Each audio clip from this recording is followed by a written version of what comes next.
Estou compartilhando a tela errada.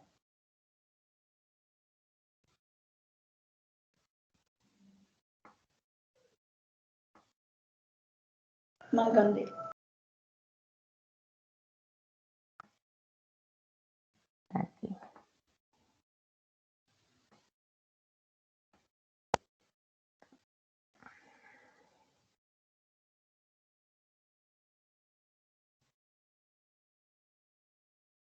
Vamos lá. Tá, vocês estão conseguindo visualizar? Sim, tá aparecendo de boa. Então, a gente hoje vai falar sobre a organização e legislação da educação básica, tá bom? A educação básica no Brasil é composta pela, a gente já sabe, a gente já viu isso em aulas anteriores, né? Da educação infantil, do ensino fundamental e do ensino médio. O objetivo da educação básica é assegurar a todos os brasileiros a formação comum indispensável para o exercício da cidadania e fornecer-lhes os meios para progredir no trabalho e em estudos posteriores. Então, educação infantil, tá? Lembrando, o aluno ele vai cursar, mas ela não, ele pode até receber uma certificação, um documento, mas isso não vai ser contado no histórico escolar dele, tá? Professora, mas para que faz? Faz parte da educação básica. É uma etapa que muitos pais às vezes pulam, né, por não ser tão obrigatória, mas outros preferem que os filhos tenham esse contato, tá? Com o quê? Com o primeiro momento na escola, para que quando eles cheguem no ensino fundamental, eles já saibam como é o espaço escolar, como é que se dá o ambiente escolar, as atividades, o contato com os professores, para que o impacto dessas crianças não seja um impacto tão grande já quando eles tiverem 6 anos de idade. Porque ainda hoje, eu acredito até que já diminuiu bastante, mas a gente via muito mais pais com dificuldade de deixar os filhos na escola por conta daquela questão da criança ter o receio, ter o medo, aí era aquele desespero, era aquele choro, porque a criança não queria ficar na escola de jeito nenhum. Hoje já diminuiu bastante, mas a gente ainda vê crianças que não têm a noção do espaço escolar, e principalmente no primeiro ano, quando o pai leva no primeiro dia de aula, essa criança fica horrorizada, fica com medo de ser deixada ali esquecida pelo pai. Então é importante, é interessante que o pai leve essa criança, matricule ela na educação infantil para que ela tenha os primeiros contatos com as escolas. O ensino fundamental, que é de 1º ao 9º ano, que antigamente era de primeira série até a 8ª série, mudou, né? Passou a ser de 1º ao 9º ano. Aí sim já começa a contagem da vida escolar do aluno, onde o aluno, quando ele conclui, né, esse ensino fundamental, ele vai ter um histórico escolar e uma certificação.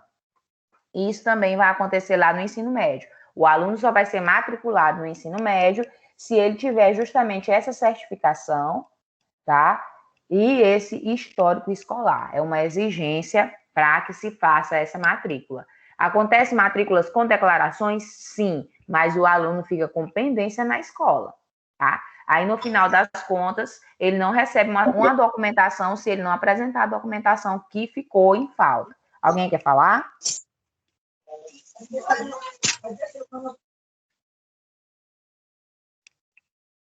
Para frente. Gente, qualquer dúvida que for surgindo, vocês podem ir perguntando, tá bom? Professora, Oi. isso que a senhora falou, esses dias eu percebi que acontece muito até a escola que a senhora dá aula, que é o Roberto Sanei. Muitas pessoas do interior, quando vão fazer a matrícula, sempre fica pendente de alguma coisa, uma declaração, um CPF, uma coisa do tipo, para poder realizar realmente o cadastro. Às vezes, quando eu estava cadastrando os alunos, acontecia até tipo assim, o sistema lá do SEDUC lá não, tipo assim, não aceitar, entendeu? Porque o dado básico seria a idade, o nome do pai, da mãe e a data de nascimento, e o nome da pessoa. Mas, tipo assim, com esses dados aceitava. Aí, a maioria das vezes a pessoa lá para dar entrada no certificado e, tipo, ficava com raiva, porque dizia que não sei o que não podia. Porque, tipo assim, o certificado só sai do colégio, como a senhora disse, se realmente constar lá que tem todos os documentos. Tipo, no caso do Roberto Sanino não vai dar uma declaração para um aluno que ele concluiu ensino médio, sendo que lá tem só um documento que é só uma declaração. Se ele tem Ou seja, pendência, né? isso, ou seja, a escola tem que realmente constar num documento que o aluno realmente terminou o ensino fundamental. Até porque no histórico escolar dele vai tanto as notas do ensino médio como do ensino fundamental. Aí tinha pessoa que ficava com raiva. Tipo, a última vez teve um cabo lá que ele queria porque ele queria receber o certificado dele não, da esposa dele, sendo que lá no documento, tanto no sistema, que eu fui olhar, como na pasta lá, não tinha nem o RG nem o CPF dela. Tipo aquela pessoa quando vai cadastrar, aí o gestor falava, não, depois tu traz o documento, que acontece muito. E tipo, a pessoa não levou, aí ele ficou alterado, né? Rapaz, não sei o quê, porque o cabo atrás e pede. Eu falei assim, não, eu sou negativo. Toda vez que alguém vai fazer a matrícula aqui, sempre falta um documento. A pessoa, depois eu trago. Aí nesse depois eu trago, vai empurrando com a barriga no final do ano, que é o certificado, sendo que não tem um documento. E tipo, isso que a senhora está falando acontece muito nas escolas, da pessoa querer exigir um documento, sendo que tipo, ela não trouxe a base para ser construído aquele documento, que no caso do que a senhora está dizendo, seria a declaração histórica escolar do ensino fundamental e outros documentos que tanto vai no Os certificado. documentos pessoais, né, das pessoas, do aluno. Muita Isso gente aí. realmente não entende isso, Marcelo. O que tu tá falando não é mentira. E realmente tem gente que acaba se alterando quando chega na escola, justamente porque não encontra essa documentação. É claro que a gente sabe que existe burocracia e existe também essas pendências. Tem escolas que são burocráticas, a grande realidade é essa, mas tem escolas que tentam fazer da forma correta, como tu está dizendo, age de boa fé, que o correto também, na verdade, seria não matricular. Porque a pessoa chega toda errada e no final das contas ela ainda quer ter razão, como tu tá dizendo, ela vai chegar alterada, e assim, é uma via de mão dupla. Tu pode analisar dessa forma, porque tu deu a brecha e no final das contas a pessoa vai usufruir daquela brecha e vai ser, de certa forma, até mal agradecido, né? Porque vai querer jogar uma responsabilidade nas costas da escola e nas costas, principalmente, das pessoas que fazem a documentação. Porque muitas vezes a pessoa vai dizer e afirmar que você recebeu o documento sem você ter recebido. Isso é um grande problema e isso perdura há muito, muito tempo. Não é só de agora, não. Muitos pais não sabem o nome dos filhos, isso é verdade. Professor, isso não existe. Existe. Muitos pais chegam na escola, não sabem qual é a turma que o filho está cursando, qual é a turma que o filho é matriculado, e aí a pessoa, o servidor que trabalha lá, sendo agente administrativo da escola, fica louco para tentar adivinhar, procurando em todos os documentos, né, para poder localizar. E o estado onde tu trabalha, Marcelo, ainda tem um porém, porque é sistema, né? E o sistema facilita e dificulta.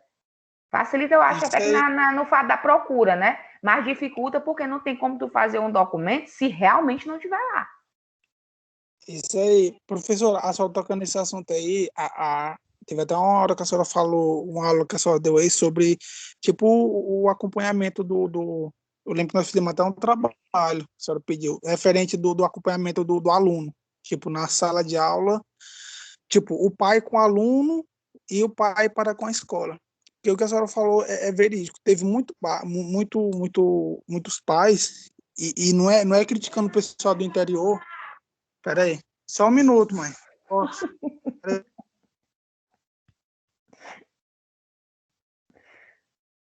Voltando. Aí, professor, não é criticando o pessoal do interior, não, mas eu acredito que por conta anteriormente, por conta do acesso do pai do interior à escola, acontecia de muito pai chegar e, tipo, saber só o primeiro e o segundo nome do filho. Tipo assim, até sabia o nome do filho todo, mas, tipo, não sabia qual série o filho estava, qual turno o filho estudava. E, tipo assim, através disso aí, dá de se perceber, não a crítica na escola, na qual eu estou tendo a oportunidade, não, mas através disso aí dá de perceber que, tipo assim, não tá certa ligação. Tipo, tá tendo ligação, mas não tá tendo uma ligação por completo do pai com a escola. Porque, tipo assim, o pai vai na escola para matricular o filho. Acredito que 2 vezes ao ano. para matricular e para fazer a rematrícula. E o pai, tipo, não, porque, tipo, o fato dele não estar indo na escola, mas ele poderia, tipo, comunicar com o filho, tipo, saber qual série que o filho tá, como é que tá indo as coisas. E, tipo, através disso, deve se perceber que o pai não está acompanhando o filho na escola, porque o pai chega na escola para fazer a matrícula do filho, não sabe qual série o filho está fazendo, entendeu? Não sabe o turno. E, tipo assim, apesar de ser no sistema lá, colocou o nome, achou, mas é um pouco complicado, porque vai ter que adivinhar qual é o turno, a série. Se, tipo, ele não sabe o ano que o filho faz, a série. Que geral, porque só sabe ter a denominação, né? Primeiro B, segundo B. Sim. Uhum. E, tipo, é muito complicado. Apesar de ser no sistema, mas é um pouco complicado. E através disso, dá do cabo perceber, é que, tipo assim, não tá tendo aquele acompanhamento devido do pai na escola.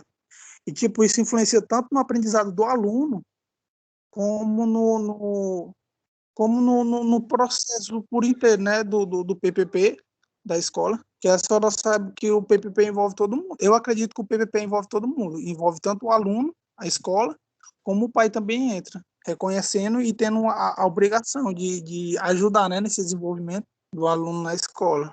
E acompanhar também, para ver se está saindo corretamente. Justamente, isso é trabalhado na maioria das disciplinas pedagógicas, essa questão da presença do pai, essa questão da participação do pai, que é necessária e nem sempre acontece 100%. E não acontece só no interior, não, Marcelo, isso também acontece aqui na sede. Principalmente, aí a gente vai falar também de questão social. E não é sendo, a palavra até fugiu da minha mente, mas tipo assim, não é querendo julgar um ambiente ou outro, um bairro ou outro, mas nesses bairros bem mais pobres a gente também a gente ainda vislumbra isso daí. Mas vamos para frente. Ó, dois são os principais documentos norteadores da educação básica, que é o quê? A LDB, né? Que já deve ser o livro de cabeceira de vocês, viu? Tem uma LDB, comprem um LDB, peçam a LDB para os governadores de vocês, para os senadores que eles mandam, isso eu já falei também para vocês, tá? E tenham ela como um guia, todo professor tem que ter a sua LDB em casa, baixa o Professora, PDF. Oi, Micael. é porque faz mais de 10 minutos que eu tô com a mão levantada. Ô, Eu Micael, acho é que porque não eu tô tá no aparecendo. slide, por isso que eu não tô vendo, mas pode falar. Não, tranquilo. Tô brincando aqui. Em relação a essa questão da escola, a gente percebe essa disparidade entre a família e a própria instituição, no qual a gente denomina de escola. Porque se o pai não sabe o nome e nem tampouco a série que o aluno está fazendo na instituição, como é que fica a situação se o professor tiver que chamar esse pai para fazer alguma reclamação ou qualquer outra coisa do tipo? Então, a gente percebe como a família, um desses três pilares da escola, está tão defasado nesses últimos tempos. A gente não vê mais esse acompanhamento. E, inclusive, ontem eu estava na minha aula de estágio e a professora falou que trabalha numa escola daqui do município, onde todo dia uma mãe ia perguntar como é que o filho estava, como é que estava o aprendizado dele, como é que as professoras estavam trabalhando. E as próprias professoras taxavam ela como uma pessoa insuportável por estar todo dia na escola perguntando como o filho dela está. Então, é uma situação muito complexa que a gente percebe. É a via de mão dupla que eu falei anteriormente, né? Assim, a gente quer a presença dos pais, mas quando os pais vão na escola, muitos professores se sentem o quê? Fiscalizados e vigiados. Aí não gosto dessa presença sempre. E o que, na minha opinião, é incorreto. Se você está dando sua aula da forma correta, se você não tem problema nenhum, o pai, eu, pelo menos, um pai pode chegar a qualquer momento na minha sala. Eu não tenho esse tipo de aversão, esse tipo de problema. Mas há também colegas nossos de profissão que, infelizmente, deixam a desejar e não gostam da presença dos pais porque acham que é uma exigência, entendeu? Que acham que é uma cobrança que eles vão estar recebendo dentro da escola. Isso também é verdade, Micael, não é mentira. A Ângela também está com a mão levantada. Quer falar, Ângela?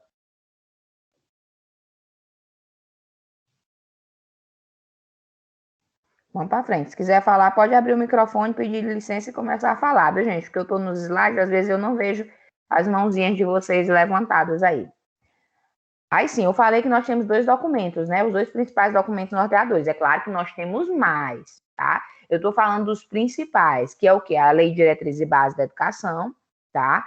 E o Plano Nacional de Educação, que é o PNE, que ele fundamenta muitos outros decretos, muitas outras leis e muitos outros programas que vocês vão ter que, né, que se familiarizar daqui para frente, quando vocês estiverem trabalhando na área educacional. Muitas vezes os professores nem sabem quais são esses programas, o que são esses programas, o que eles contemplam, tá? Para que é que eles servem, o que é o PDE, o que é o PDDE, e a gente vai ver isso aqui um pouquinho mais na frente. Então, Plano Nacional de Educação estabelece metas decenais, eu também já falei a respeito disso para vocês. A maioria das metas, dos programas, das coisas relacionadas à educação tem, em média, duração de 10 anos, tá? Lembrando que eu também já falei isso para vocês, como há mudança de governo de 4 em 4 anos ou de 8 em 8 anos, nem sempre essas metas, essas coisas acabam acontecendo da melhor maneira possível. Por quê? Eu também já disse que a maioria dos gestores querem deixar a educação, entre aspas, né, com a sua cara, com um novo governo. Então, às vezes, um programa que está funcionando, quando um governo novo assume, um gestor novo assume, ele simplesmente vai lá e elimina. E começa um novo, que vai começar do zero, que vai demandar toda uma preparação, e o que estava funcionando é deixado de lado. Tá? Há casos também que há programas que não funcionam, o gestor novo assume e coloca o melhor, mas na grande maioria das vezes são programas que já funcionam, que os alunos já estão habituados, que os professores já estão habituados, mas como o gestor quer lançar o dele, aquilo ali é deixado de lado, e muitas vezes o aluno acaba sendo prejudicado, e às vezes até o próprio professor. Então, estabelece metas decenais para todos os níveis e etapas da educação, apontando para que estados e municípios criem e estabeleçam planos semelhantes compatíveis com as metas nacionais. A SEB conta com o Programa de Avaliação e Acompanhamento do PNE e dos planos decenais correspondentes, que realiza a avaliação do PNE, tá? E estimula estados e municípios a criarem seus planos correspondentes e avaliarem-no a cada 5 anos, de acordo com a própria lei. Todas as ações e programas, tá, da Secretaria de Educação Básica, que é a SEB, visam o alcance das metas do PNE, que é o Plano Nacional de Educação. Nós temos o PNE, tá, que é o Plano Nacional, e os municípios, tem o estadual, e os municípios têm que fazer o Plano Municipal de Educação. O nosso plano aqui de Paulo Ramos, vou falar porque eu já tive contato com o plano daqui. O plano daqui, ele é de 2012, viu? Ele vai vencer em 2022. Ele vai ter validade até o final do ano de 2022. Em 2023, vai ter que ser feito um novo plano municipal. Isso baseado no plano nacional, que você também não pode fugir do plano nacional. Só que quando a gente elabora o plano municipal, a gente enxerga o quê? As especificidades do nosso município. É dito também que a cada 5 anos, esse mesmo plano tem que ser revisto. Aqui no nosso município, o plano permanece da mesma forma desde 2012. Não foi feita nenhuma alteração no mesmo, tá? Pegou uma parte da gestão do Tancredo e permaneceu na gestão do Deusimar Serra. E agora permanece na gestão do gestor atual, que é o Adailson Machado. Cabe a quem? Cabe à CEMED, à Secretaria de Educação, fazer essa análise desse documento e ver se esse documento ainda está compatível com a realidade municipal. Que é claro que dentro de 10 anos, gente, dentro de 5 anos muda muita coisa.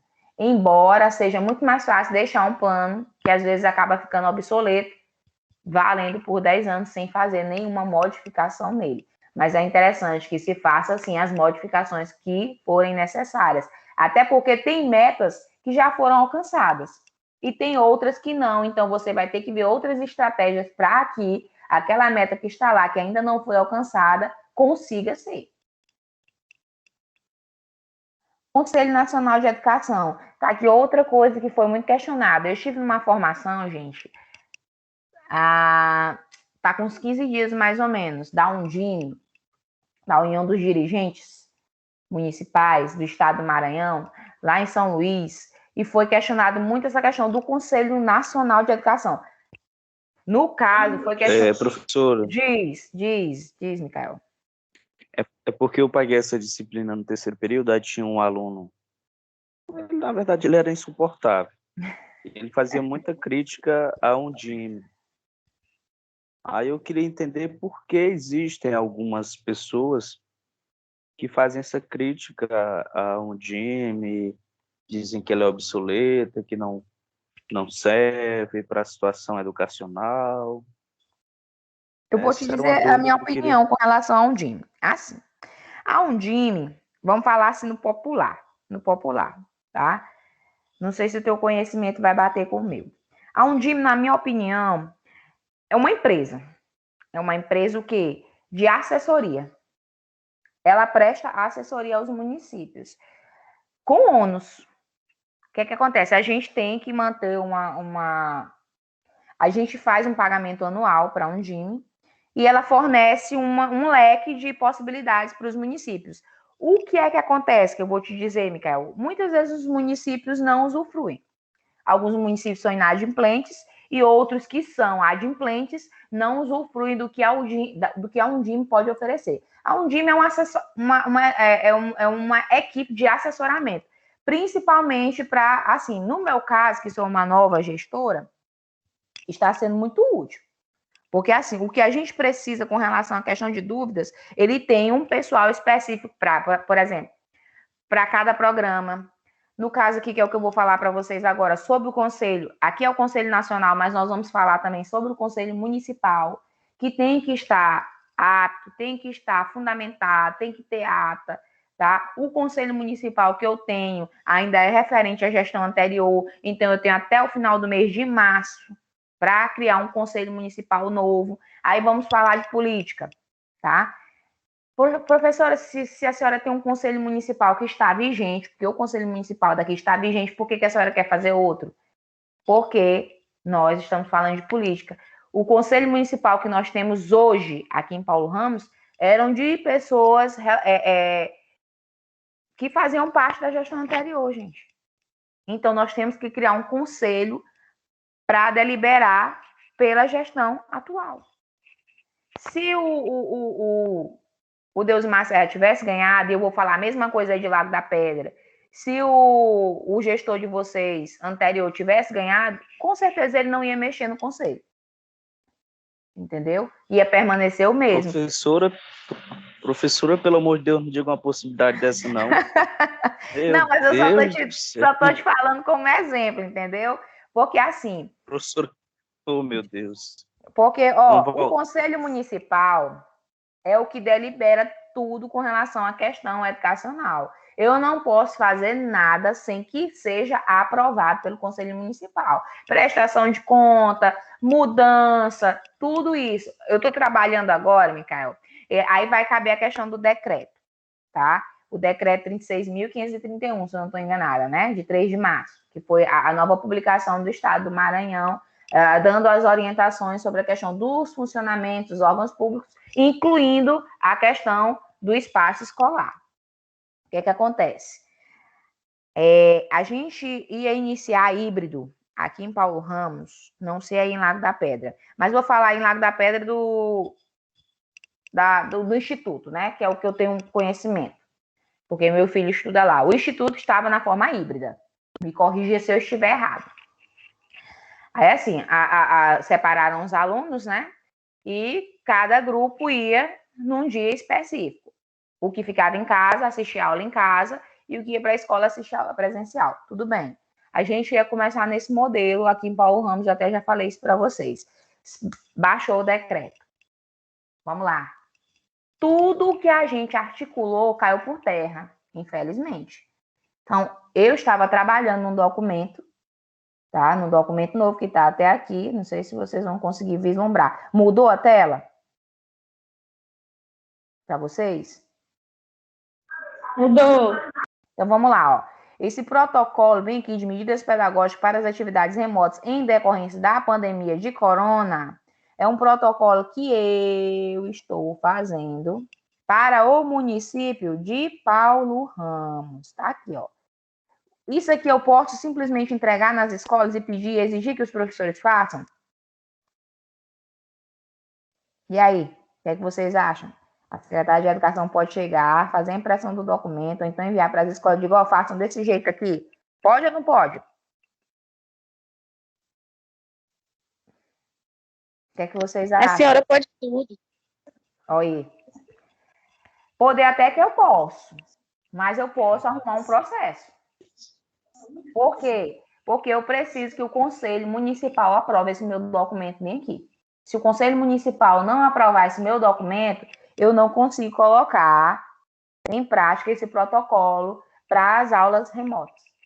Eu tenho um protocolo para o ensino híbrido, que foi o primeiro viés que eu pensei, e depois desse decreto, o Flávio quebrou minhas pernas, né? Assim, em vários pedacinhos, e agora a gente está trabalhando nesse protocolo com o ensino remoto, que ele também tem que ser aprovado pelo Conselho Municipal de Educação. Tudo que vai ser feito, gente, no município, no estado, no governo federal, tem que passar por esses conselhos. Então, aqui a gente vai falar especificamente sobre o Conselho Nacional de Educação. Ele atua no desempenho das funções e atribuições do poder público federal em matéria de educação. Suas ações são normativas, o que ele vai organizar, ver se aquilo que está sendo pensado futuramente para a educação, ou do estado, ou do município, ou no caso aqui em âmbito nacional, realmente tem sentido, realmente deve ser posto em pauta. Vamos lá, deliberar e de assessoramento ao ministro de Estado da Educação. Compete ao Conselho e às câmaras de Educação Básica e de Educação Superior exercerem as atribuições conferidas pela lei. Então, gente, não pensem que os documentos educacionais são elaborados e jogados. Não, eles têm que passar pelos conselhos. São inúmeros conselhos, gente. Tem conselho de alimentação, tem conselho municipal e por aí vai. Tem conselho dentro da questão da assistência social, tem conselho da saúde, tem vários conselhos e nada funciona sem que passe por eles. Até funciona, como a aluna disse anteriormente, a gente pode impor sim, mas se alguém, entre aspas, que é entendido, percebe que isso não passou pelo conselho, ele pode acionar a justiça e a gente responde a processo por conta disso. A Câmara de Educação Básica tem como atribuições analisar e emitir pareceres sobre procedimentos e resultados de processos de avaliação da educação infantil, fundamental, médio, profissional e especial. Deliberar sobre diretrizes curriculares propostas pelo Ministério da Educação e acompanhar a execução do Plano Nacional de Educação. Nós temos um plano nacional, nós temos um plano estadual e nós temos planos municipais. Vocês podem até não ter conhecimento, mas todo município tem que ter plano municipal e conselho municipal, porque o sistema do CIMEC só funciona se eles estiverem funcionando. A gente tem que colocar o nome das pessoas, a documentação, tudo direitinho, para confirmar que isso realmente funciona no município. Vou dar um exemplo para vocês. Outra coisa que acontece. Vocês sabem que nós estamos em ano de IDEB, né? Todo mundo aqui sabe o que é o IDEB, né? Tem alguém que não saiba?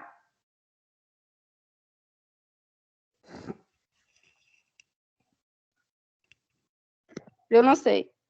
Vamos lá. O IDEB é o Índice de Desenvolvimento da Educação Básica. Ele é usado o quê? Para medir como anda o desenvolvimento dos nossos alunos dos ciclos finais. Quais são os ciclos finais?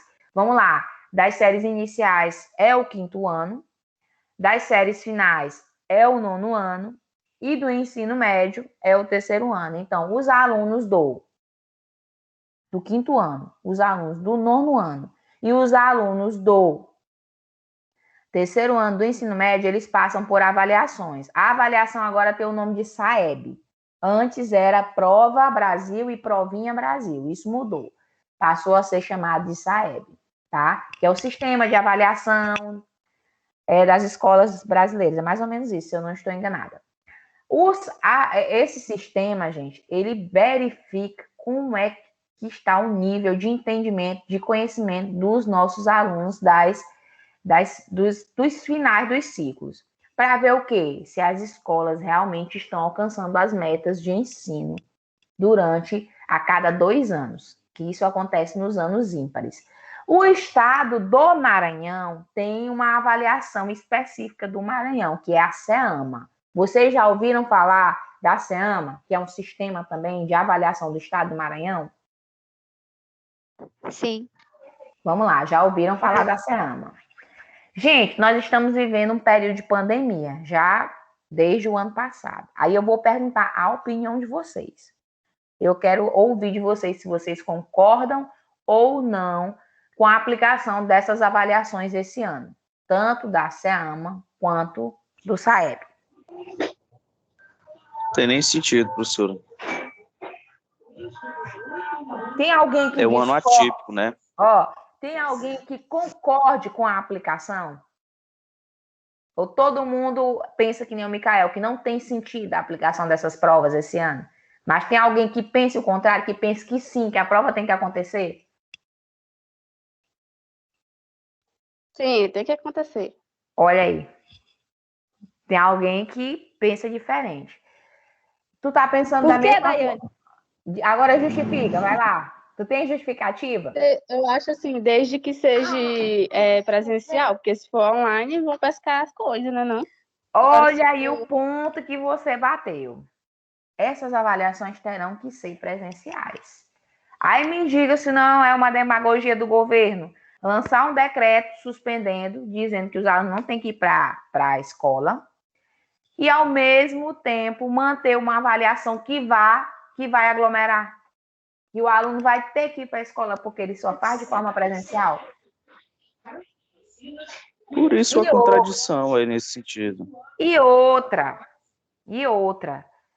Essas avaliações são mais específicas do que para alunos da rede pública.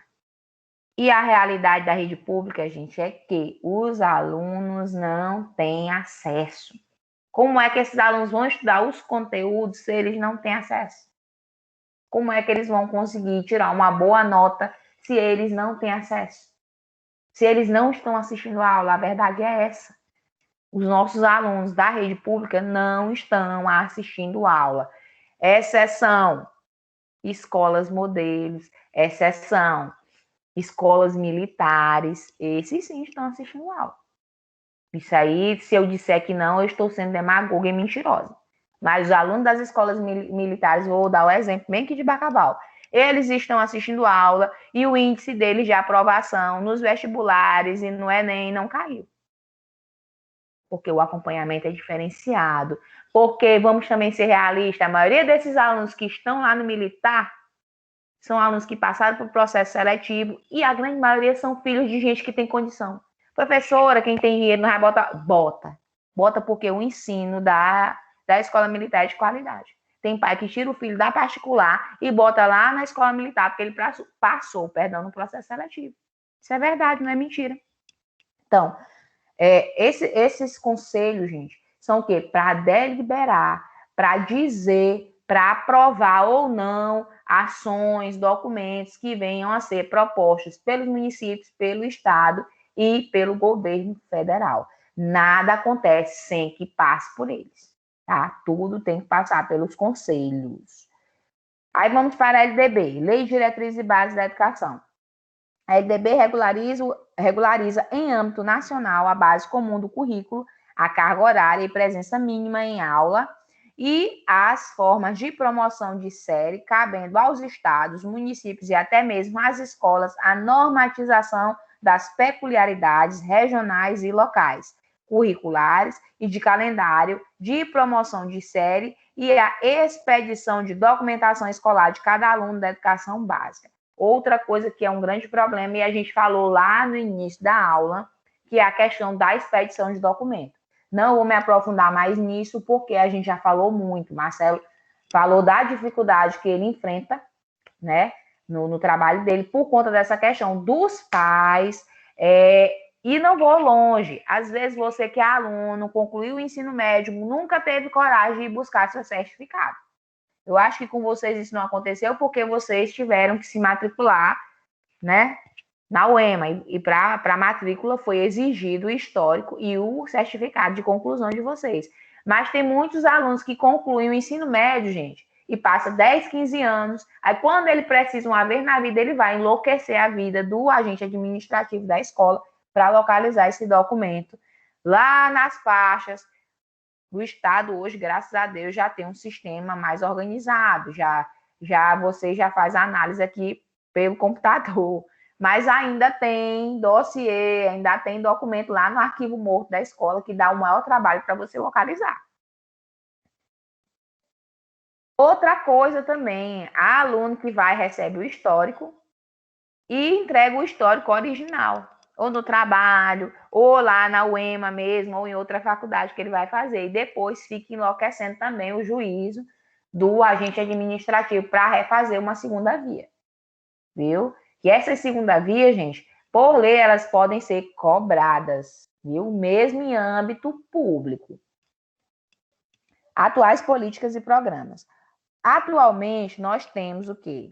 O PSE, que é o Programa de Saúde na Escola. Nós temos outros mais, eu coloquei alguns aqui, tá, gente? Nós temos o PNAE, que é o Programa Nacional de Alimentação Escolar. Nós temos a Busca Ativa, tá? Nós temos a Educação Conectada. Nós temos o PDDE e nós temos o PNLD, que é o Plano Nacional do Livro Didático. Vamos falar um pouquinho sobre cada um. O PSE, que é o Programa de Saúde na Escola, vem a ser o quê? É uma parceria que a educação tem com a Secretaria de Saúde, a Secretaria de Educação com a Secretaria de Saúde, e os profissionais da saúde fazem esse acompanhamento nas escolas com os alunos. Seria basicamente o quê? Vacinação, tá? Colocar a carteira de vacinação dos alunos em dia. Detalhe, com a autorização dos pais, que a gente ainda tem um porém, que muitos pais não aceitam, não mandam os filhos, não querem que os filhos sejam vacinados. A questão da a oferta da medicação, das vitaminas, tá? Que são dadas pelo menos a cada 6 meses aos alunos, tá? Remédio para verme, que tem criança que nunca tomou e o pai não dá, então é feito também esse acompanhamento por parte da Secretaria de Saúde, isso dentro da escola, gente. O aluno não vai lá para a Secretaria de Saúde, não vai lá para o hospital. Os profissionais da saúde vão para dentro da escola, tá? A questão do acompanhamento com os dentistas é feita a aplicação de flúor e entrega de material de kit de higiene bucal aos alunos, que também, professores, não existe Há alunos, gente, que não tem escova de dentes para escovar o dente, vai para a escola e nunca escovou o dente. Professora, não diga isso. Tem. E quando vocês estiverem trabalhando em escola pública, em escola de zona rural, em escola de bairro, de periferia, vocês vão se deparar com isso. Há alunos que vão para a escola sem escovar os dentes, sem se alimentar, entendeu? Então, esse programa PSE é um acompanhamento da Secretaria de Saúde dentro da escola, dando esse apoio a esses alunos. Tá? Eles mandam os profissionais, não é só o atendimento, há também palestras, orientações, e isso não é só com os alunos. As palestras são voltadas também para os pais. De orientação, a questão também de orientação aos jovens com relação à questão da prevenção da gravidez, das doenças, das DSTs e em outras coisas. Então, esse programa também demanda o quê? Verba. Vem dinheiro tanto para a Secretaria de Saúde quanto para a Secretaria de Educação. O PNAE, que é o Programa Nacional de Alimentação Escolar, é o quê? Esse programa, ele tem é feito um pagamento de 10 meses de repasse para... Professora. Diz, Miguel. Como é que funciona essa questão da alimentação durante esse período da pandemia? Como é que funcionou? Vai funcionar. Quando retornar às aulas, o correto é que sejam distribuídos kits aos alunos. Que são esses kits? A merenda que é comprada, porque é assim, tudo no governo, e vocês vão ter que entender isso, e também é dentro da disciplina de vocês, é feita uma compra dividida entre custeio e capital. Dentro da alimentação escolar é dividido assim, nós temos, no mínimo, 30% para ser comprada de quê? De alimentação natural, que seria essa alimentação natural, in natura. É o quê? São aqueles alimentos que são produzidos pelos produtores rurais. Então, os vegetais, as frutas, obedecendo o quê? A realidade local. Então, eu vou comprar frutas que são da minha realidade local, eu vou comprar vegetais que são da minha realidade local. Antes, o programa contemplava a produção de bolos, tá? Também por pessoas da comunidade local. Isso foi suspenso, não vale mais, porque deu muito problema, tá? Foi tirado do PNE. E também a questão das carnes também foi tirada, tá? Por quê? Porque nós não temos um acompanhamento sanitário realmente que possa vislumbrar se essas carnes que vão ser entregues aos alunos são de qualidade. Mas antes tinha as carnes e a questão da produção dos bolos. Hoje é mais só a questão dos vegetais e das frutas. Como é que isso acontece? O Micael está perguntando. Todo município tem que ter um local para recebimento desse material. Professora, qualquer pessoa pode vender para o município? Não. A pessoa tem que ser cadastrada, o produtor ele tem que ter cadastro.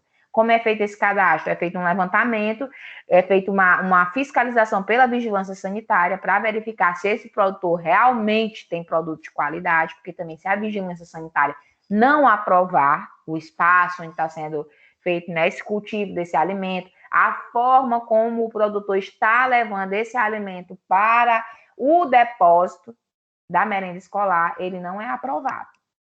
Entendeu?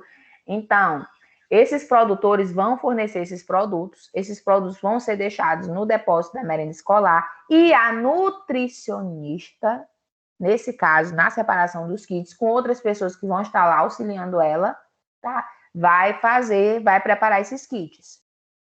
Então, ela vai preparar um kit com os alimentos in naturas, tá? E também vai preparar o kit com os alimentos que são o restante dos 70%, que é o que você compra, o arroz, que é o que você compra o óleo, que é o que você compra a sardinha, que vem sendo muito julgada e está sendo pedido para retirar também, porque é considerado um alimento com conservante em excesso.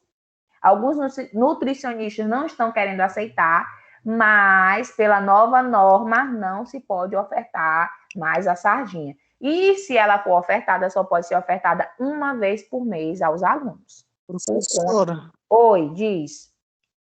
a senhora está apresentando um slide, porque acabou de sumir aqui para mim. Alguém está vendo ou parou de aparecer para todo mundo? Para mim voltar aqui. Tá aparecendo aqui. O meu não Deixa eu está voltar aqui de aparecendo. novo. Vamos lá. Quando sumir, vocês digam. É porque a gente hoje está falando demais, viu? Hoje nós estamos conversando ao extremo. Vamos ver se voltou. Voltou?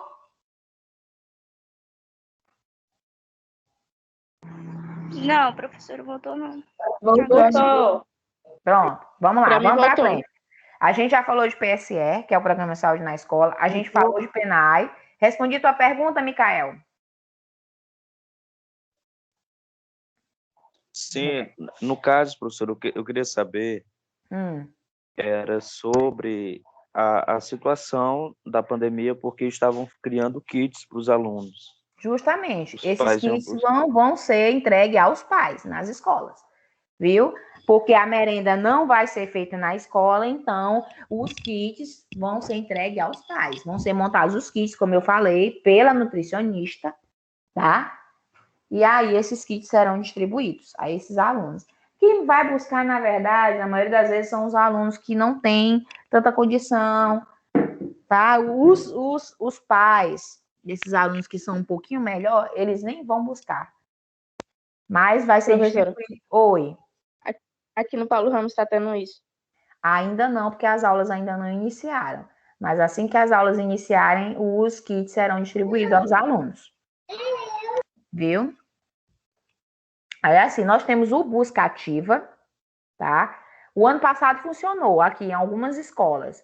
Não vou dizer que foi 100%, mas eles distribuíam, sim, os kits alimentares, da César que é de César. A gente tem que dizer. Na escola que eu trabalhava, era entregue os kits.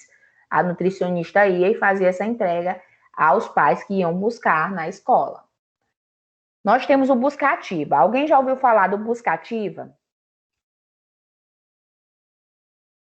Ó, o Buscativa, gente, é um programa que você adere. Todos esses programas, gente, as secretarias têm que fazer a adesão, viu? Eles não surgem como passe de mágica, não. Se o secretário não fizer a adesão, o programa não funciona no município, viu? Então, o Buscativa é o quê? É fazer a busca dos alunos que estão se evadindo da escola, os alunos que estão deixando de frequentar. Como é que funciona? Vai ter um responsável, um técnico pelo Buscativa, então ele vai fazer reuniões periódicas nas escolas para fazer esses levantamentos dos alunos que estão ou não frequentando. Os que não estão frequentando, vai ser o quê? Preparado uma equipe para fazer justamente essa busca ativa, trazer esse aluno de volta para a escola. Professora, mas nem está tendo aula, como é que a gente faz isso? Não está tendo aula, entre aspas, porque o ano letivo aqui ainda não iniciou, mas vai iniciar depois do dia 15. E no caso, os alunos que não estiverem frequentando as aulas híbridas ou que não estiverem assistindo às aulas remotas, eles vão passar por esse programa. Vai ter que ir uma pessoa lá saber por que é que ele não está assistindo a aula remota ou por que ele não está indo no dia dele, do plantão, na escola, tá? Aí temos a educação conectada, eu acho até que eu já falei a respeito dela para vocês, que foi o quê? Uma possibilidade que o governo deu de acessibilidade à internet para todas as escolas, gente. Então, várias escolas do popular, lá do fim do mundo. Eu acredito que quem é aqui de Paulo Ramos sabe, os povoados que nós temos aqui. Nós temos um povoado chamado Centrão, gente, que ele é muito distante, ele é muito longe. Nós temos a Serra dos Montes, nós temos o Alto das Maricotas. São povoados que são muito longe, que nesse período de chuva, os moradores às vezes ficam até sem acesso de estrada, tá? Então, todas essas escolas já foram contempladas pela educação conectada. Então, todas essas escolas já têm internet. Ah, professora, mas isso nem serve porque nem está tendo aula. Mas essa internet, gente, a qualidade dela é tão boa que o pessoal do povoado utiliza, mesmo ela estando conectada lá na escola. Consegue chegar nas casas dos moradores. Tá? Então, é uma possibilidade que o governo deu, tá? De povoados mais distantes. E isso não é só para povoado, gente. As escolas da sede também são contempladas, viu? Todas as escolas que aderiram ao programa receberam os kits de internet. Então, em toda a sala tem um roteador que possibilita que o professor possa ter uma internet de qualidade na sua sala. Não é só um para a escola toda, são vários. Aí vamos lá. Temos o PDDE, que é o Programa Dinheiro Direto na Escola, tá? Que é o quê? O governo, eu também já falei a respeito disso para vocês, entrega, né? Faz esse depósito desse dinheiro, dependendo da quantidade de alunos matriculados nas escolas, anualmente. Então, esse dinheiro cai e o gestor tem que fazer o gasto desse dinheiro dentro do ano. E no ano seguinte, até o mês de fevereiro, fazer a prestação de contas de como ele gastou esse dinheiro. Esse dinheiro vem dividido em custeio e capital. Custeio, eu posso comprar material de expediente, esses materiais que se acabam muito rápido. E o capital é para me comprar material permanente, uma impressora, um computador, entendeu? Coisas que vão perdurar por mais tempo na escola.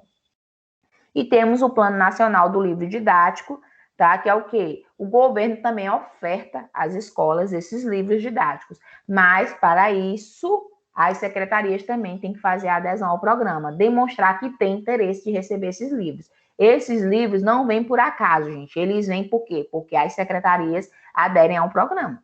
Eu quero receber livro didático, então ela vai lá, vai aderir ao programa e os livros, quando for no período de escolha, os professores farão as escolhas, né? E esses livros virão. Por que tem que ser feita essa adesão?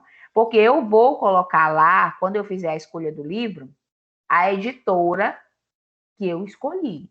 Quem vai pagar por esses livros? O governo federal. Então, se eu não colocar no meu sistema o livro que eu quero, o meu livro não vai vir, consequentemente, o governo não vai fazer repasse para as editoras, porque eu não fiz escolha, eu não me inscrevi. Alguém abre o microfone? Sim, referente ao que a senhora está falando, isso aí que a senhora está dizendo não acontece só nas unidades municipal, não, né? Tipo, na escola Acontece também municipal. nas estaduais, federais, Porque, tá? porque o que a senhora está contando aconteceu no Roberto Sanei. Lá não foi só uma, se eu não me engano, parece que foi 4 editoras. Inclusive, ficou até para vocês, professores lá, efetivos e contratados, escolher, né, tipo, ficou de ter uma reunião, não sei se teve, e, tipo, os professores iam Fazer a escolha escolher, do livro. ficou os 4 lá, e eu fiquei até me perguntando como era que seria, eu queria até que a senhora me explicasse aí detalhadamente, tipo, se o professor escolhe, aí ele vai mandar para a URI, como é que é, e a URI vai encaminhar para o secretário de Educação do Maranhão, ou como é que é, se a unidade, se a escola trata direto com a editora, e a editora só repassa por coisa, como é que é? Vou te dizer como acontece. Não vou te afirmar que no estado seja assim, mas eu acredito que seja. O governo federal envia, porque assim, você tem que cadastrar também todos os diretores. Existe um sistema para cadastro de diretores, porque assim, o Roberto Sarney, assim como as escolas do município, recebe o PDDE anualmente, tá? Todas as escolas que têm a prestação de conta, ok, ele pode permanecer recebendo esse dinheiro anualmente. Professora, mas não está tendo aula, não tem nada a ver, continua recebendo o recurso, tá? Aí, como ele vai aplicar, ele vai definir, entendeu? Obedecendo o que também está lá nas normas. Vamos lá. Com relação à questão da escolha do livro didático, é assim. Todo gestor recebe uma carta, gente. Essa carta tem uma senha. Essa senha é a senha de acesso do gestor para a escolha do livro. O que acontece? No município é assim. Quando o gestor recebe essa carta, ele leva essa carta para a CEMED. Eu acredito que no estado também seja assim. Por que, professor? Por que o gestor não pode fazer essa escolha só? Porque também eu vou ser realista, Marcelo, contigo. Se a gente deixar isso na responsabilidade dos diretores, eles não vão fazer. Eles vão perder prazo, e aí o município vai ter escola que vai ficar sem receber livro. Então, a gente exige que os diretores, quando eles receberem essa carta, que eles levem a carta para a Secretaria de Educação, porque nós temos um técnico lá para fazer a alimentação desse sistema. Então, vamos lá. É feita a reunião nas escolas. O que o professor escolhe, antigamente era assim, a gente escolhia uma editora para um município. Tá? Hoje não. Tem a primeira e a segunda opção. Sempre é feito assim. Tem a primeira e a segunda opção do livro de matemática, tem a primeira e a segunda opção do livro de história, de geografia e por aí vai. Quando a gente vai lançar no sistema, a gente tem que colocar a primeira e a segunda, porque se a primeira não for fechada, vem a segunda opção. O técnico da CEMED pega todas essas senhas e observa a escolha do livro de cada escola, a primeira e a segunda opção de cada escola. Não é uma escolha municipal, é uma escolha por escola. Então, ele lança lá no sistema o livro que o Roberto Sarney, por exemplo, escolheu, tá? Aí lança lá no sistema o livro que o Naseu de Oliveira escolheu, de cada disciplina, entendeu? No ano seguinte, se você faz tudo isso direitinho, os livros vêm. Tá? O governo federal manda, faz esse repasse para as editoras enviam os livros e os livros chegam até as secretarias. No nosso caso, vem para a CEMED, ou para o depósito, no caso, e no caso do Estado, é enviado direto para a escola, para as escolas estaduais. É assim que funciona. Viu? Cada gestor, ele recebe essa senha para que ele possa. Eu não me recordo se no caso do Roberto Sarney, mas se eu não estou enganada, o próprio Francilei era que fazia essa escolha. Na época, eu falo de conhecimento da Dejanira, porque a gente escolhia o livro e ela mesma lançava no sistema. Não sei se depois que o Francilei virou gestor, se ele continua fazendo essa escolha. Te falo pela Secretaria de Educação. Os gestores fazem a escolha na escola, mas quem lança no sistema somos nós, viu? Nós, CEMED, Secretaria Municipal de Educação. Mas todo gestor recebe essa caixinha com a senha de acesso. Ele mesmo pode fazer essa inserção no sistema, viu? Mas, como eu te disse, no nosso caso, para não correr o risco de perder os livros, a gente mesmo junta as cartas e faz a escolha num dia só. Aí vamos lá. Respondi tua pergunta, Marcelo? Sim, senhora, professor. Estatística, censos e avaliação sobre a educação básica. As estatísticas, censos e avaliações sobre a educação básica são realizadas pelo Instituto Nacional de Estudos e Pesquisas Educacionais Anísio Teixeira, que é o INEP, né, que é um órgão do MEC. O Sistema de Avaliação da Educação Básica, que é o SAEB, que nós já falamos também, e o Sistema de Avaliação Estadual do Maranhão, que é a SEAMA, tá? Esses sistemas, até segunda ordem, funcionarão este ano, porque nós estamos em ano ímpar. Então, 2021, a SEAMA já está matriculada, ó, já está marcada para o final do mês de março. Provavelmente ela mude para abril, mas essa prova, até segunda ordem, até 15 dias atrás, nessa formação que eu estive da Undime, ela vai acontecer. A SAEB ainda é uma incógnita, mas pelo andar da carruagem, ela também irá acontecer. Agora sim, eu queria falar um pouquinho para vocês sobre a questão do censo. Professora, o que é esse censo? O censo, gente, nada mais é do que eu fazer a matrícula no sistema dos meus alunos. Tá? Então, todos os anos eu tenho que lançar no sistema os alunos que foram matriculados no município, sem exceção. E especificar os dados desses alunos, os dados dos pais desses alunos, e especificar, aqui entra a questão da frequência escolar, os alunos que são beneficiários do Bolsa Família, tá? Porque vai vir uma lista específica para esses alunos do Bolsa Família, para que seja feita a frequência escolar, porque se o aluno não está frequentando as aulas, o Bolsa Família dele é suspenso. E tudo isso é feito através do censo escolar. Nós também temos um técnico responsável por esse programa. Ele lança os dados no sistema e o governo também faz os pagamentos do PDDE pelo censo, viu? Porque eu tenho 200 alunos matriculados lá no Roberto Sarney, que é muito mais, né? Eu tenho 300 alunos matriculados lá no Nossa Senhora da Conceição. Tantos desses alunos são especiais e tantos outros não são. Então, vai vir o pagamento específico para os alunos especiais e vai vir um pagamento específico para os alunos, tá? Que não são alunos especiais. E por aí vai.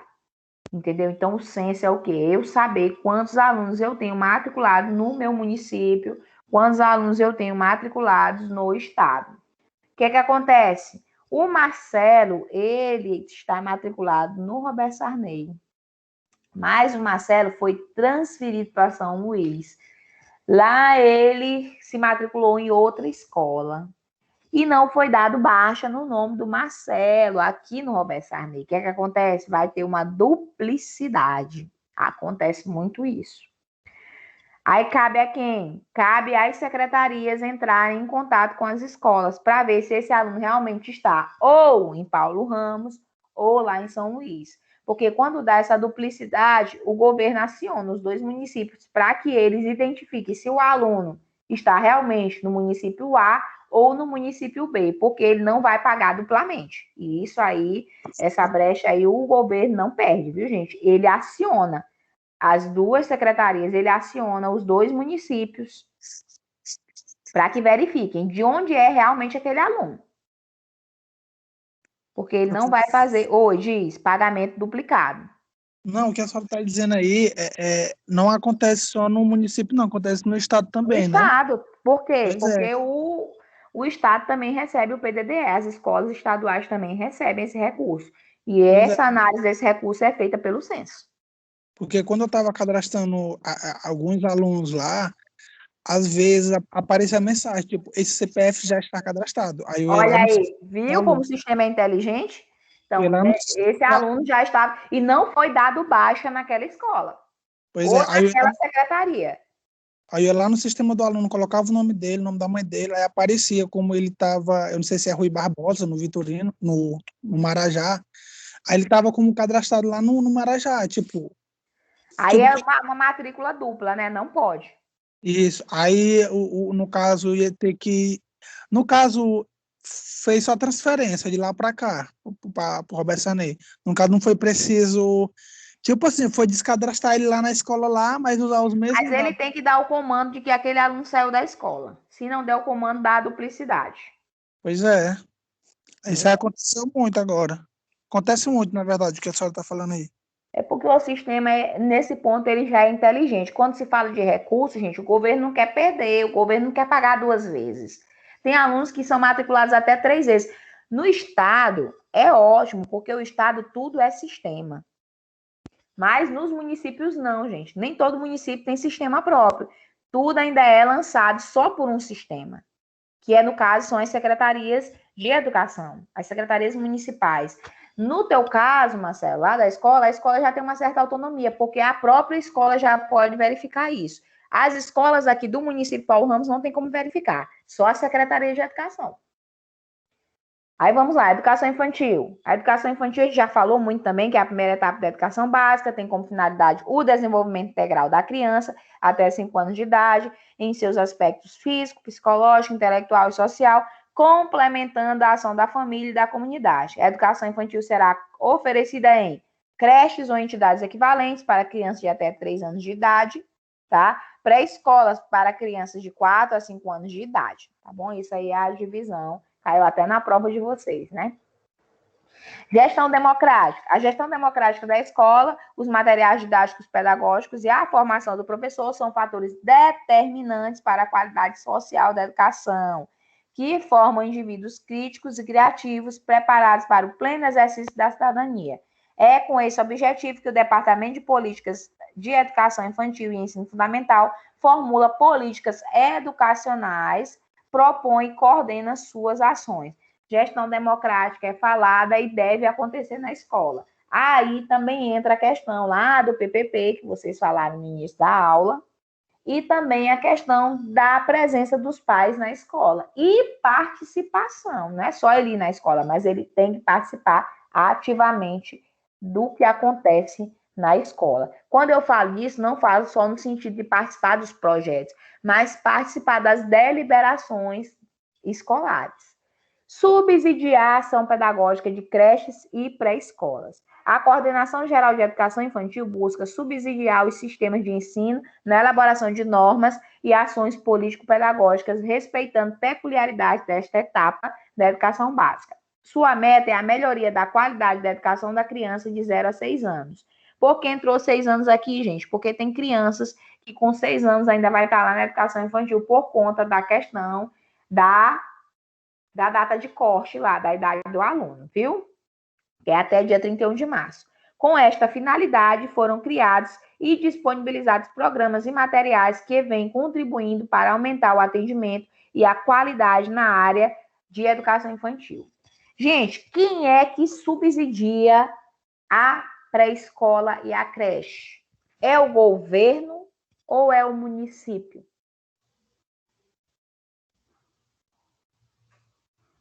Como é que funciona?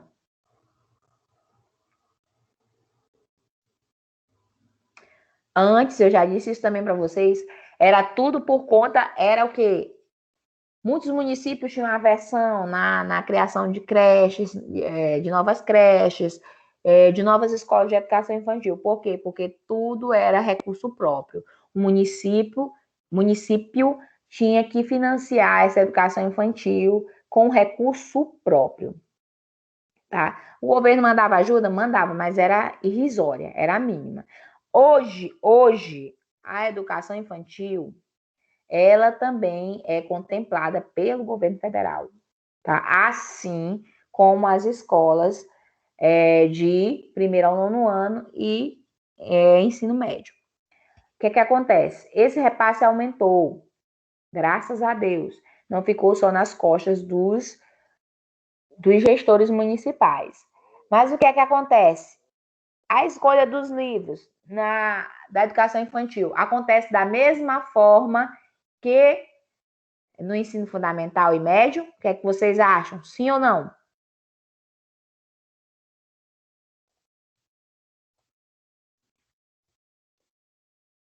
Não sabem responder? Não sei.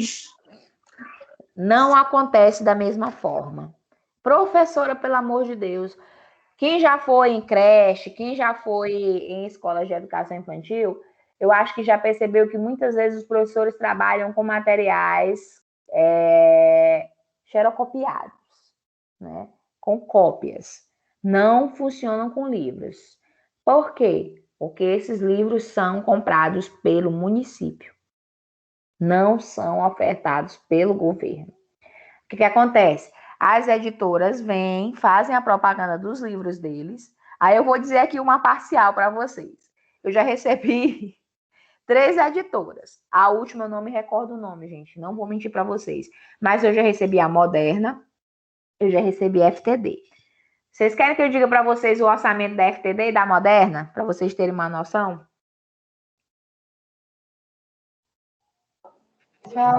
Vamos lá. Eu dei um quantitativo de 4, não chegou nem a 500 alunos. Isso eu fiz para um ano, para o ano de 2021. Na FTD, o orçamento dos livros para a educação infantil, e é porque eu tenho aqui eu só tenho uma creche e tenho 2 escolas, tenho 3, perdão, que funcionam com pré-escola, né? Que é o Lei da Tágera, que é o Recanto da Alegria, e tem o Educandário da Paz, que lá funciona tanto a educação infantil quanto o ensino fundamental. O quantitativo, se eu não me engano, foi 480 e poucos alunos, uma coisa assim mais ou menos. O orçamento da FTD deu 400 mil reais, se eu for comprar os livros com eles. O orçamento da Moderna, que o material não é tão bom quanto o da FTD, deu 200 e alguma coisa. E o último orçamento, que é dessa editora, que eu não me recordo o nome, gente, o orçamento deu 70 mil reais. Aí vocês observem a disparidade nos valores, tá? E como sai caro para o município, gente. Todo ano você tirar 300 mil reais para comprar de livro. E isso é recurso do município. A gente tem que fazer uma licitação para poder ter autorização para comprar esses livros, porque é recurso próprio. O município é que compra os livros da educação infantil.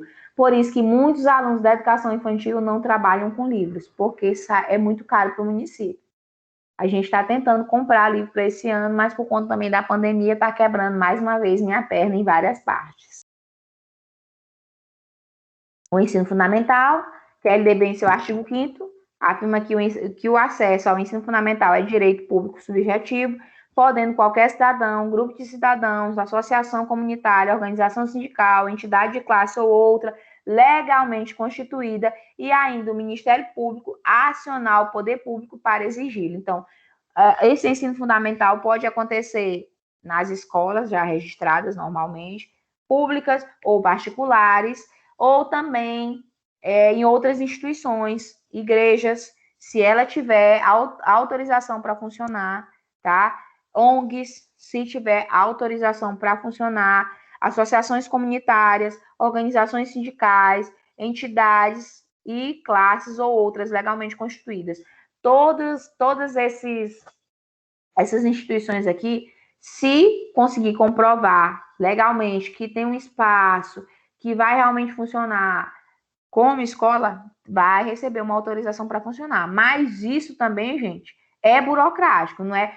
Eu quero abrir uma escola e pronto, eu vou abrir. Não é assim, viu? Porque senão ia virar bagunça. Mas você pode requerer, sim, funcionamento de uma escola, numa ONG, ou num espaço onde a criança não tem acesso de vir aqui para a rua, contanto que você também obedeça aos critérios que serão exigidos, para que possa lhe dar essa autorização para funcionamento.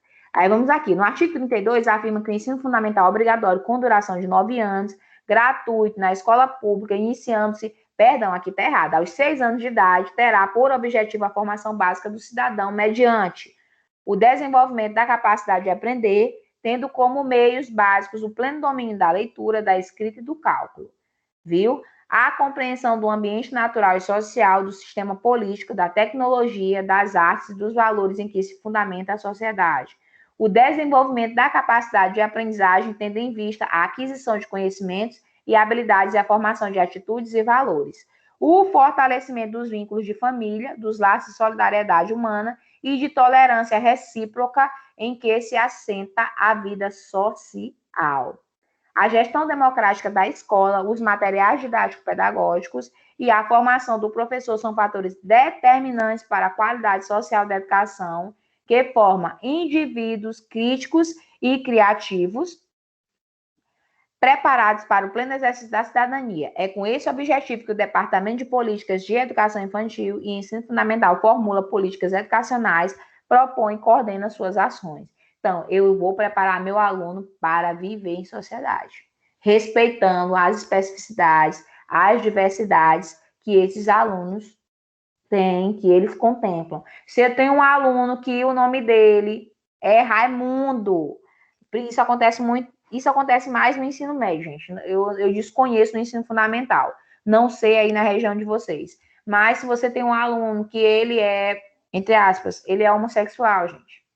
E o nome dele, lá na identidade dele é Raimundo, mas ele quer ser chamado pelo nome de Raimunda.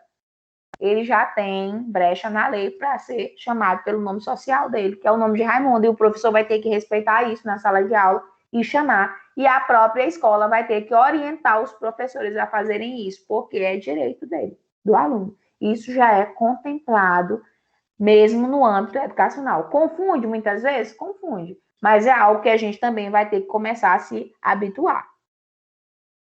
O MEC busca a melhoria da qualidade da educação a partir dos princípios da autonomia, da colaboração, da participação, da igualdade de oportunidades e da inclusão social. A formulação das políticas públicas educacionais é feita com a participação democrática dos sistemas de ensino em parceria com órgãos governamentais, organizações não governamentais e organismos internacionais. Então, nenhuma lei é aprovada, gente, sem que seja deliberada tanto pelo Estado quanto pelos municípios, tá? Ah, professora, mas a lei já vem lá de cima. Vem lá de cima. Mas antes que ela seja aprovada, gente, é passado por vários colegiados, é passado por várias instâncias, e isso, é claro que muitas vezes a gente, como um ser humano comum, a gente não tem acesso, mas outras pessoas, há representantes estaduais, há representantes municipais que participam dessas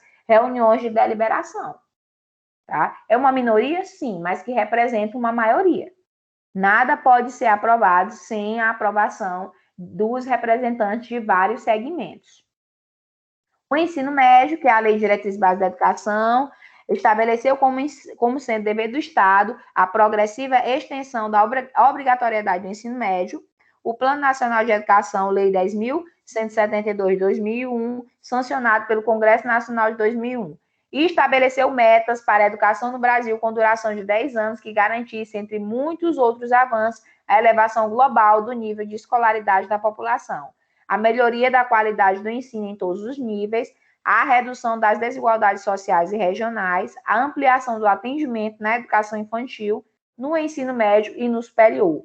O Plano Nacional de Educação, tal como foi concebido, previu uma reavaliação de suas metas em 5 anos. Uma das mais importantes metas do Plano Nacional de Educação, já eu deixa eu só concluir. O Plano Nacional de Educação, no que tange ao ensino médio, é a garantia do acesso a todos aqueles que concluem ensino fundamental em idade regular no prazo de 3 anos, a partir do ano de sua promulgação. Alguém quer falar? Pode falar. Vou botar aqui.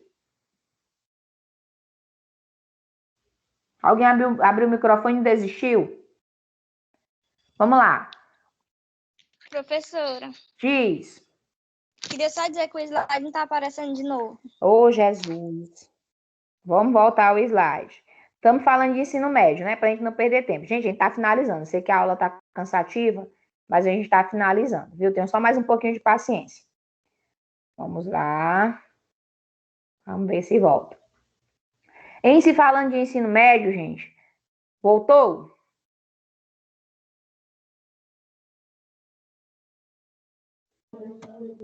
Voltou? Sim. Vamos lá. Falando de ensino médio, tá? Ele é obrigatório, tem que ser oferecido de forma gratuita. É claro que tem também nas instituições particulares, isso vai depender do que o pai quer colocar seu filho, se na rede particular ou na rede pública, tá? Mas a rede pública tem que ofertar esse ensino médio, tá? Principalmente aos alunos na idade correta, que geralmente é o quê? O aluno ele tem que iniciar o ensino médio com quantos anos? 16, se eu não estou enganada. 6, 7, 8, 9, 10, 11, 12, 13, eu minto. 13, 14, com 15 anos. Com 15 anos. 16, em média, alguns alunos que iniciam fora da idade já vão para o ensino superior. Então, 15, 16, 17, ele já tem que estar concluindo o ensino médio.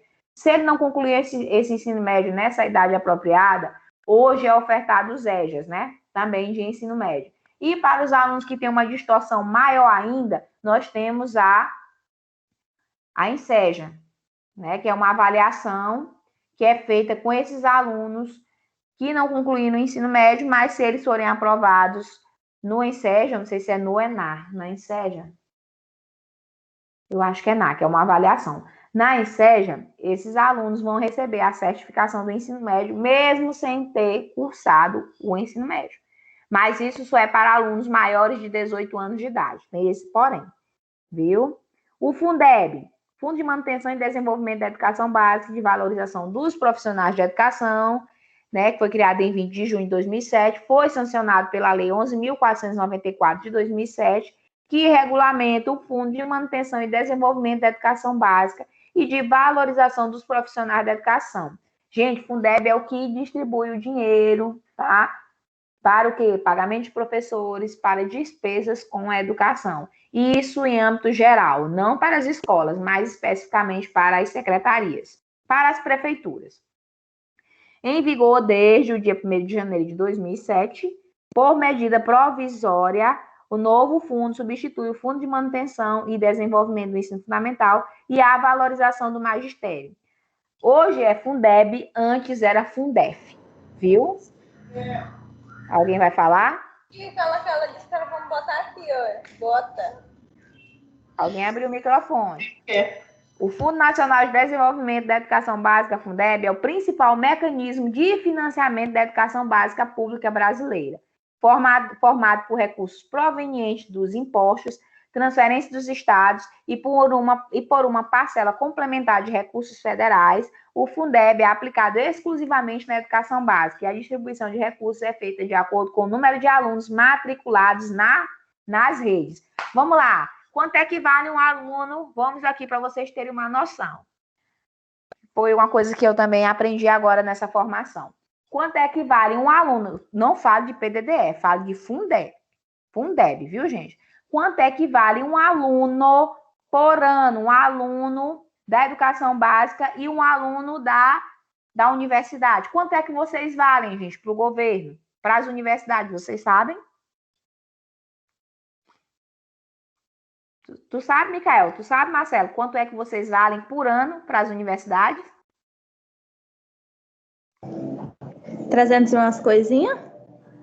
Ó, ela foi baixíssimo o teu pensamento. Vamos lá, vamos aumentar. Eu ia dizer nada. Diz aí, Professora, diz. eu não sei. Eu não vou precisar o valor exato, porque isso também não foi precisado para a gente lá no dia da nossa formação. Foi feita a comparação do valor de um aluno do ensino superior com um aluno da educação básica, para vocês entenderem a disparidade dos repasses. Um aluno do ensino superior, em média, hoje está valendo mais de 20 mil reais por ano. Então, Micael, Marcelo, Ângela, os demais que estão aí, vocês valem para as universidades esse valor. Anualmente, gente, não é mensal, pelo amor de Deus. É o valor de vocês anual, em média de 17 a 21 mil reais. Esse é o valor que é repassado para as universidades por aluno. Tá? Tô feliz que eu sou cara. Não, eu quero saber cadê o dinheiro. Agora vamos lá. Vamos para... Gente, esse dinheiro que é repassado é assim. Entendam. Antes, o Fundeb tinha um repasse, 60% do valor do Fundeb era só para pagar para pagamento de professores. Os 40% ficava para pagamento de demais funcionários e outras despesas que os gestores poderiam ter com a educação, tá? Eu sou leiga com relação à questão da universidade, mas eu acredito que seja da mesma forma. Eu estou falando em quantitativo de valor de aluno. Os alunos da educação básica valem bem menos, tá? Só valem R$ 3.500 por ano. Qual a diferença? Entendeu? Então, enquanto eu tenho um aluno universitário que vale até R$ 20.000, eu tenho um aluno da educação básica que vale só R$ 3.500. É muito baixo, né? Comparando. Com o novo Fundeb, que o Micael até já falou a respeito dele uma vez, essa disparidade ela vai diminuir. Por quê? Porque o repasse vai aumentando gradativamente. Se eu não me engano, eu não me recordo 100% até que ano isso vai finalizar. Mas vai chegar um ponto que o aluno da educação básica vai chegar num valor bem próximo do aluno da educação superior. E o repasse também vai aumentar gradativamente. Esse ano, o aumento vai ser muito pouco, se eu não me engano, é só de 1 a 2%. Mas esse aumento vai ser gradativo durante os anos, tá? Foi uma melhoria, sim. Com relação à questão do pagamento dos servidores, que antes era 60%, agora vai ser de 70%, tá? Vai ficar 30% para as outras despesas, mas esses 30% vai ser só para despesas. Não vai mais entrar os demais servidores, que era o quê? Vigias, eram os ASGs que trabalham nas escolas, agente administrativo. Agora eles passam a ser dos 70%, tá? Porque antes os 60% era só professor. Agora virou 70%, mas entra tanto professores quanto os demais funcionários que fazem parte da escola, tá? É grego, mas é mais ou menos isso. Gente, ficou entendido a aula de hoje? Foi muita coisa, né? Para a cabeça de vocês. As dúvidas que vocês têm, aproveite esse momento para perguntar. Porque agora eu vou passar uma atividade que vai ser a nossa atividade final. Alguém tem ainda alguma dúvida sobre Fundeb, sobre censo, sobre os programas? Se tiver, perguntem agora, para vocês não ficarem com a dúvida que o Micael ficou de muito tempo, quando ele pagou a disciplina e disse que não pagou como gostaria de ter pago essa disciplina. Professora, Diz. quando eu entrei, a aula já tinha iniciado. A senhora podia explicar só um pouquinho do que foi dito no início? Vamos voltar aqui. A gente falou basicamente, essa aula de hoje, ó, deixa eu voltar bem aqui. Foi o quê? Falando da organização e da legislação da educação básica. Então, a gente falou de como a educação básica é composta, que isso vocês já sabem, né? Que é educação infantil, ensino fundamental e ensino médio. A gente falou das principais leis que fundamentam, que regem a educação básica, que hoje nós temos. Nós temos várias outras, mas as principais, LDB e o Plano Nacional, tá? De Educação, que eu expliquei que os municípios e o estado têm que ter o plano estadual para o estado e os municípios têm que ter o seu plano municipal. Esses documentos têm a durabilidade de 10 anos, tendo que ser o quê? Reformulados pelo menos a cada 5 anos. Deveria ser obrigatório, mas nem todos os municípios fazem isso. Então, a cada 10 anos, obrigatoriamente, tem que ser reformulado, tá? Se você não reformulou dentro dos 5 anos, não tem problema. Você tem mais 5 anos para reformular. Falamos desse plano, falamos da importância dos conselhos municipais, estaduais e nacionais, que o quê? Que as instâncias educacionais, instâncias de saúde, estou falando de saúde para dar um exemplo, mas o que cabe para nós aqui é a questão da educação.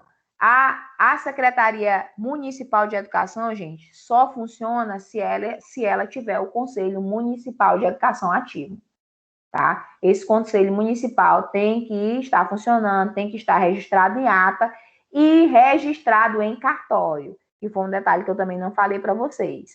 Falamos da LDB, falamos dos principais programas que nós temos hoje, que é o PSE, que é o Saúde na Escola, que é o PENAI, que é o Programa Nacional de Alimentação Escolar. Falamos do Busca Ativa, que é o quê? Eu trazer para a escola aquele aluno que não está frequentando, não deixar ele se evadir de verdade. Falamos da Educação Conectada, que é o programa que colocou a internet ainda não foi 100%, mas na grande maioria das escolas do nosso país. Falamos do PDDE, que é o Programa Dinheiro Direto na Escola, que é o que financia as escolas da educação básica. Falamos do Plano Nacional do Livro Didático, que é a escolha do livro pelos professores, e que o governo fornece isso para as escolas de primeiro até o terceiro ano do ensino médio. Falamos que essa escolha do livro didático na educação infantil é feita pela CEMED e não pelos professores. E esses livros são ofertados pela própria CEMED, não pelo governo, tá? Ao contrário da educação básica, que o governo compra e disponibiliza. Falamos da importância do censo para que venha esse recurso para os alunos, que tem que ser feito todos os anos a inserção da matrícula dos alunos no Sistema Nacional. Se isso não for feito, o recurso não vem, tá? Falamos da educação infantil, falamos da importância da gestão democrática, que toda escola hoje tem que funcionar com a gestão democrática. Se não for assim, não está funcionando da forma correta. Falamos das creches, das pré-escolas, tá? Que hoje o governo ele mantém, mas antes era mantida por recurso próprio municipal. Falamos do ensino fundamental, do que é contemplado no ensino fundamental. Aí levantamos a questão do nome social, que já deve ser adotado nas escolas, que ainda é uma aversão, mas ele deve acontecer se o aluno quer usar o nome social dele, ele tem direito. Estou ficando rouca de tanto falar. Falamos do ensino médio, tá? Falamos do Fundeb, que é a parte final, que é justamente quem financia a educação no nosso país. Pagamento de servidores concursados, tá? Vem do Fundeb, tá? Servidores da educação, lembrem disso, por favor. E as demais coisas que o gestor precisa comprar para manter a educação no seu município ou no seu estado, é através desse recurso. E eu vinha falando para que vocês entendessem a diferença do valor de um aluno da educação básica para um aluno do ensino superior. Tá? E falando também que com o novo Fundeb, essa disparidade vai diminuir, se Deus quiser. Tá? E alguém ainda tem mais alguma dúvida? O feedback deu para abrir a mente de vocês? Porque se alguém tiver mais alguma dúvida, pode perguntar.